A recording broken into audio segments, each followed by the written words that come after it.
Hey guys, so I just got done installing the high steer kit by Metalcloak, but I want to give you guys my honest review of this product and share with you a quick little video of before the issue that I was feeling on my steering wheel, mainly the bump steer issue,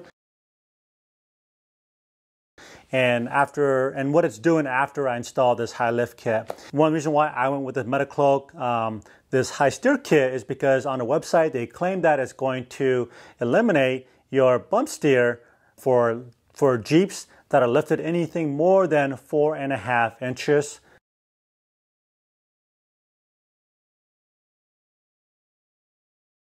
Then I want to share with you guys a quick little video on the installation process. Now this isn't a video on how to install this, but I just want to share with you guys some parts of the video of me installing this particular product so that you can decide for yourself if you want to install this on your own or take it to shop and have a professional do it for you guys. So there are some technical elements involved, and I'll let you guys make that decision for yourself.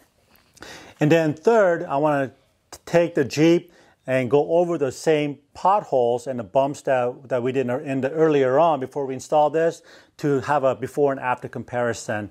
And hopefully this $400 kit resolved that issue. Even the slightest little bump, I can feel some feedback. Whoop, right there. It's about right here. There he goes. All right, so there's definitely a little bit of shake right there. All right, so I'm gonna make my way back to our garage, and I'm gonna take you guys on a little detour because there's some other spots up here that's got a little bit of some whoops and little bumps where I felt some vibration.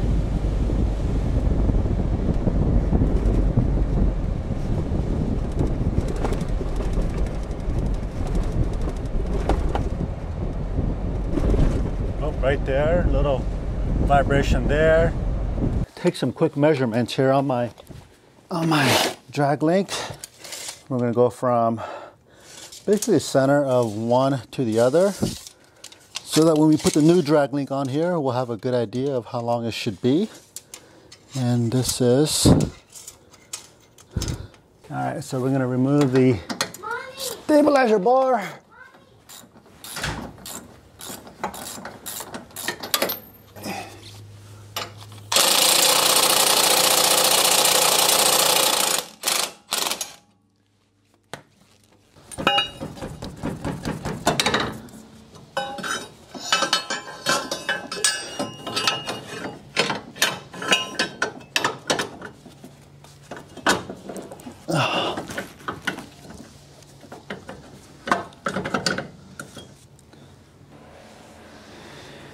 All right guys, so I am having some clearance issue with this aluminum bushing that goes in between the bracket and the factory track bar mount.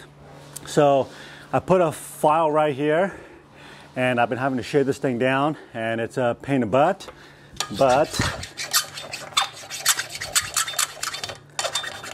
this is the only option. You got to do what you got to do. The nice thing about this too is aluminum, so it's really easy to file down. I just got a flat file on my vise. Okay, let's see if this thing.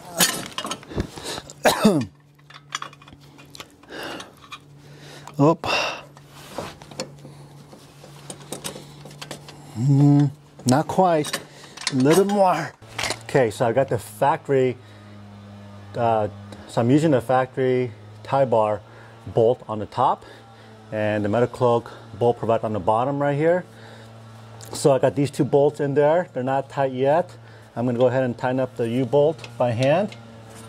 And then once everything looks and feels good and lined up, I'll go ahead and tighten these things down.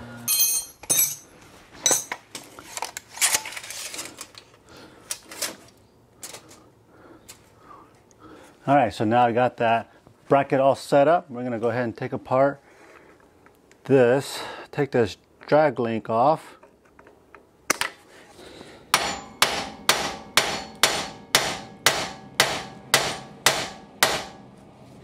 There we go. Okay, bye-bye. All right, so this part's really critical, that you get this thing straight up and down. And nice thing about this drill bit, this is a Milwaukee stepping drill bit, and the maximum size here is 7/8. So that's exactly what we need to do, is drill this out to 7/8. All right, so here we go.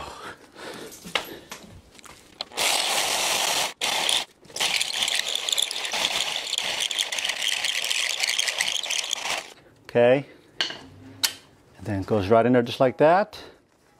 Okay, that's what it looks like. Then as you can see, the bushing is centered to relative around the knuckle. So it looks pretty good. So let's go ahead and get rid of our old drag link and get our new one on. And just note that before I took this off earlier, I pre-measured my drag link length. And so we're gonna go ahead and put it back. So I've already adjusted my drag link to that predetermined length from earlier.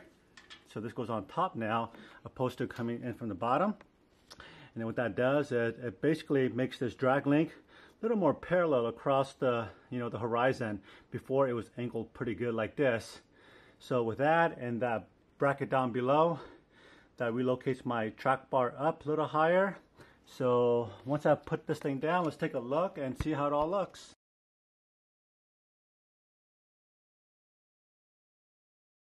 So let's go ahead and jump in the Jeep, go over those potholes and those bumps, and see if this kit really did resolve the bump steer issue. All right, so here we go on the left where that tree is, in the median. There's two sections here that I should feel some bump steer. Okay, right here we go.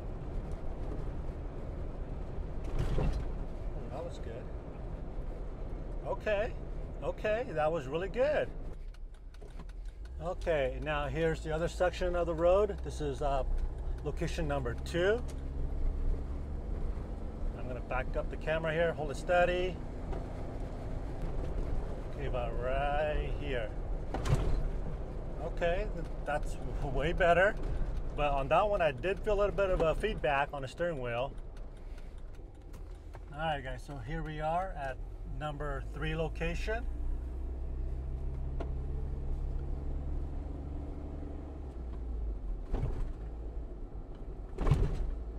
That's a good one right there. And these are just the, regular sized potholes. There you go. Okay, there you go. All right, so now we're back in the garage and I want to give you some of my final thoughts. Well, first and foremost, I think it's pretty clear at this point that the video speaks for itself. And having said that, I feel now a little disappointed that I just spent $400 plus tax on a kit that didn't really resolve my issue. So just as a, some conservative feedback to Metalcloak, if you guys are putting a claim out there to say that this is going to resolve your bump steer issue for 4.5-inch lift or higher, it should really do that. And now a lot of you guys might be blowing up in the comments, well, you probably have some other issues going on, and that's, highly possible. But if you guys have been following this channel, just know that I replaced every steering component on the Jeep, the upper and lower control arms, the 2 bushings on top of the axles, the track bar, the drag link, and the kit itself. The what do you call this? The steering stabilizer damper. I mean, new shocks, new springs. It's completely redone. All new ball joints on the front, on the left and the right. So there shouldn't be any other issues that will be causing this bump steer other than my geometry on my track bar and my drag link. So as you guys can, just saw in an earlier clip that the drag link, it still has an angle on the Jeep. And if you guys know about a little bit of geometry and bump steers, as long as you have that angle, you're gonna feel that bump steer. So I guess going into this video, honestly, I knew that, I had hopes, but I knew that it was still going to have some bump steer issues because it didn't really resolve the geometry itself, meaning that the track bar and that drag link should be sitting parallel, okay, after the kit installed. And it didn't. And just know that also a lot of other companies like Synergy, Terraflex, Rubicon Express, a few other companies, Rough Country, they all make the same claim, and all the kits are pretty much identical. Hey, Coco, how are you? Good. You can sit right here. So to fix this issue, I need to do two things. I need to maybe buy a pitman arm, longer pitman arm, so that it comes down a little bit, about another 2.5 inches, and buy a I've seen kits out there. It's a well-done kit on the frame side for the track bar, which basically lowers that track bar, so that you can get, with the combination of the high steer kit and those two other kits, it'll make those two bars, the track bar and the drag link, parallel. So until then, I think I'm going to always feel this bump steer. But I wish that, these companies would put a disclaimer out there at the bottom somewhere to say, hey, look, this is going to raise this side, but you may also need to lower the other side, or simply just make a bracket high enough for a 5.5 and 6 inch lift, and that would resolve the issue altogether. So I wish that's what they would do, is make a kit, a new bracket for higher lift trucks. Maybe it's a liability thing. I don't know, engineering, issues. So anyways, I hope that this video was honest and you guys have some good idea about if you're considering purchasing or spending $400+ on this kit. It may not resolve all your issues, especially if you have a 5.5 or 6 inch lift. If you have a 3.5 inch lift, I think this kit would be really good. You wouldn't have as much of an angle as I do. And if you have any comments or questions, leave those things down below and I'll get back to you as I always do. And in the meantime, be safe on the trail, be safe out there in the COVID world. We'll see you guys in the next video, and thanks for watching.